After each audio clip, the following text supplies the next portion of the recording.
Gentleman yields back. Mr. Lyons, who benefits? That seems to me to be the fundamental question, right? Who benefits? We talked earlier on January 20th, 2021, first day, President Biden says no more wall, no more remain in Mexico, no more detain and deport. And the result, Sheriff told us what the result is. I think from his testimony he said 2 years ago this was the safest border county in the country. Today we have what's been described here in the last 2 hours.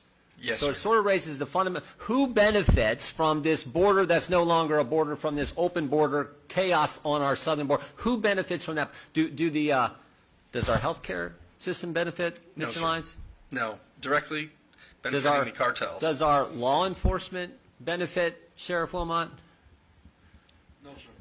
How about first responders, Supervisor? Does first responders, does that benefit? How about the taxpayers? How about the growers and ranchers and farmers that we heard from earlier? Do they benefit from this chaotic policy that was put in place on day one? How about the legal residents? How about the citizens? Do they benefit? No. That's the takeaway here. That's that. How about now? Who does benefit though? Do the cartels benefit, Supervisor Lyons? Yes, sir.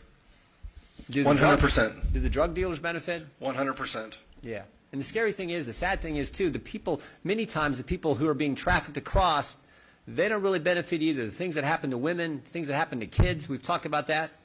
So this is the crazy thing. And this brings us back to what my colleague and friend from Florida said early in today's hearing. I don't think they're going to change. I don't think Joe Biden's going to change, because any administration that puts in policies that harm the citizens, harm law enforcement, harm the taxpayers, harm the farmers, harm the ranchers, harm everyone, it seems, and only benefit the bad guys, the cartels and drug dealers, I don't know that they're going to change without a fight. And Mr. Chairman, I think that it's good to remember that the source of all fentanyl, and that's being shipped directly from China to the cartels to come and poison the people of the United States. Yep. Yep. And here's, I would just add this to it as well. And this was in your testimony, Supervisor. In your testimony, you were asked by, I believe by Mr. Gates, I think you said Secretary Mayorkas lied to your face. That was your testimony here today, under oath, here today. You took the oath when we swore you in. You said, so if you have an administration that you pay for, your tax dollars, pays for the federal government, they come here, they promise to work with local government, work with the local community to better the situation, and then don't deliver on their promise, the only way we're going to fix this is a fight.